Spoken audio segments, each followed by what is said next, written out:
हे मोर पंख मुरली वाले तू भाली रे, काली काली कमली वाला काली काली रे। हे मोर पंख मुरली वाले तू भाली रे, काली काली कमली वाला काली काली रे। तेरे बिन वृंदावन हो गई खाली खाली रे,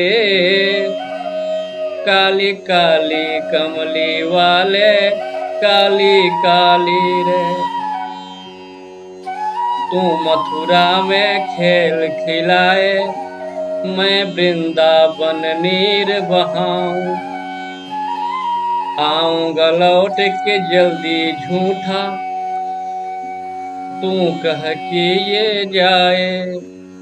तू छलिया बड़ा निगोरी मुझे रुलाए रे, तू छलिया बड़ा निगोरी मुझे रुलाए रे, काली काली कमली वाला काली काली रे।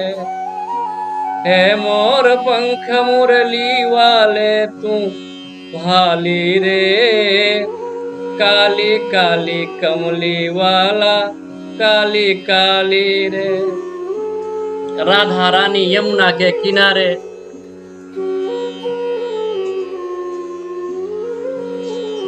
श्री मोहन की याद में बैठी हुई,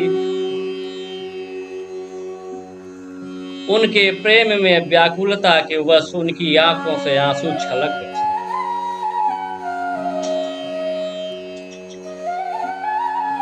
आंसू छलकने के पहले उन्होंने ध्यान दिया कि मेरा आंसू जमीन पर न गिरे, नहीं तो मोहन का अपमान हो। उन्होंने एक पत्ता तोड़ लिया और उस पत्ते पर आंसू को सजो लिया और फिर उस पत्ते का उन्होंने दोना बना लिया और फिर एक माला तैयार किया और उस दोने में आंसू के साथ माला रखकर यमुना जी में बहा दिया।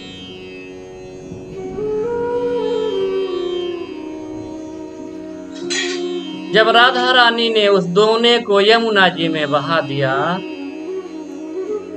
तो दोना बहते बहते मथुरा के घाट पे जा और जहां पे मनमोहन संसार के रचयिता श्री कृष्ण मुरली वाले स्नान कर। मनमोहन ने जैसे ही डुबकी लगाया और डुबकी लगाने के बाद जैसे ही उन्होंने अपना सर उठाया, वो दोना आकर उनके सर से टकरा गया और वहीं पे पलट गया। वो माला उनके गले में जा।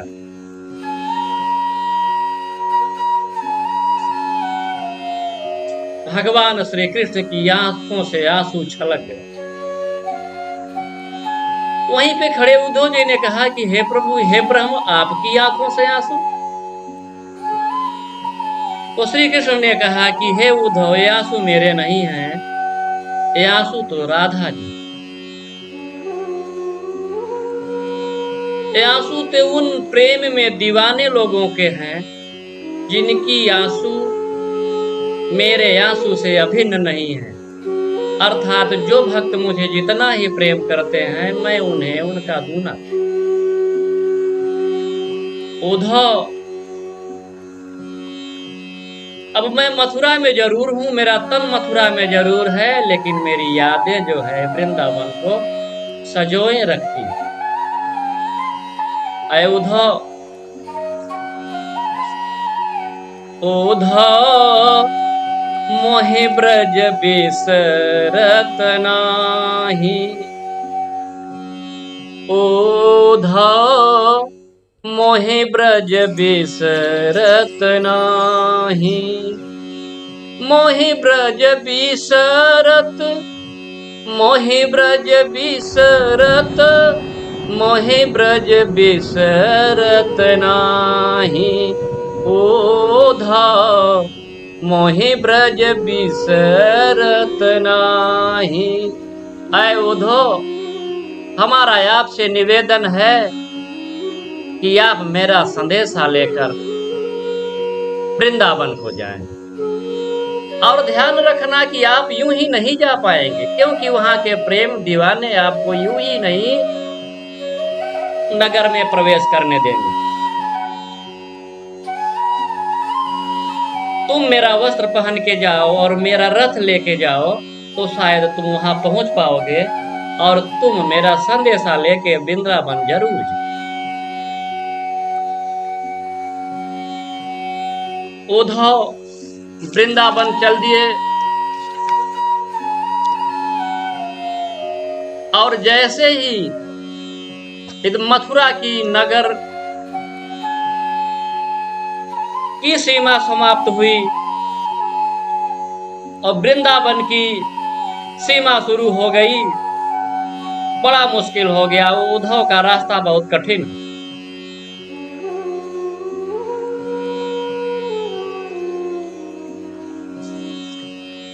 उद्धव इतने परेशान हो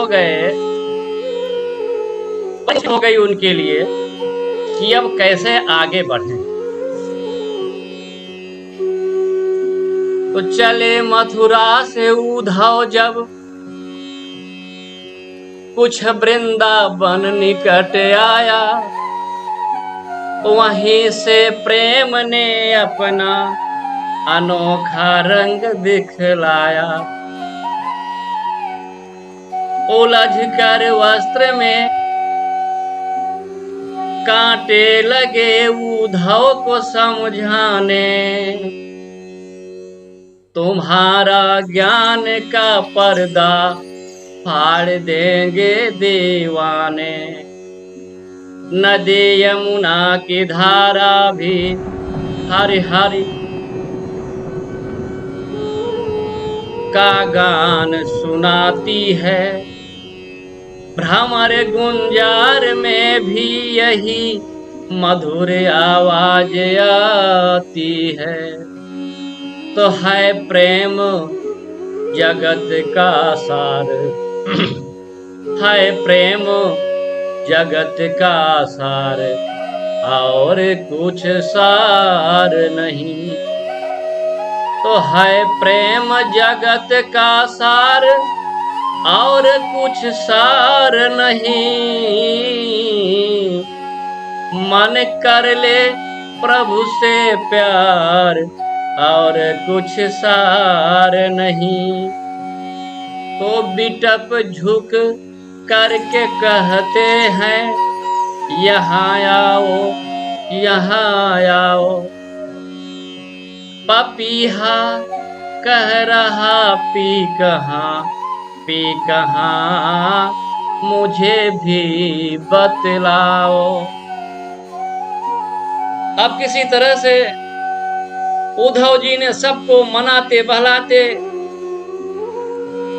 जब उनके रास्ते की बिटप यानी पेड़ लताएं कांटे उनको रोक कर पूछती हैं कि तुम कहां जा रहे हो, तुम मोहन के दोस्त हो, तुम मोहन के मित्र हो, तो पहले मोहन का समाचार सुनाओ। अब किसी तरह से उद्धव आगे बढ़ते हुए नगर में प्रवेश किया, उनको मनाते बहलाते फुसलाते। जब नगर में प्रवेश किया तो उन्होंने एक व्यक्ति से पूछा कि भैया मुझे यशोदानंद के घर जाना है, कृपया उनके घर का मार्ग बताएं। वहां पे खड़ा एक व्यक्ति बोलता है, अरे भाई उनके घर का रास्ता अब तो और सरल हो गया।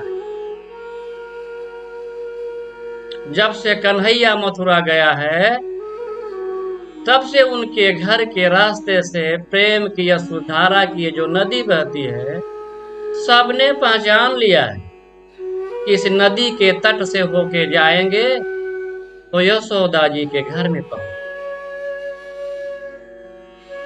तो मनमोहन जो 9 लाख गायों को चराया करता था, उनके आंखों की यशोधारा और यशोदा जी के आंखों की वसुधारा, नंद जी के आंखों की यशोधारा और गोपियों के आंखों की यशोधारा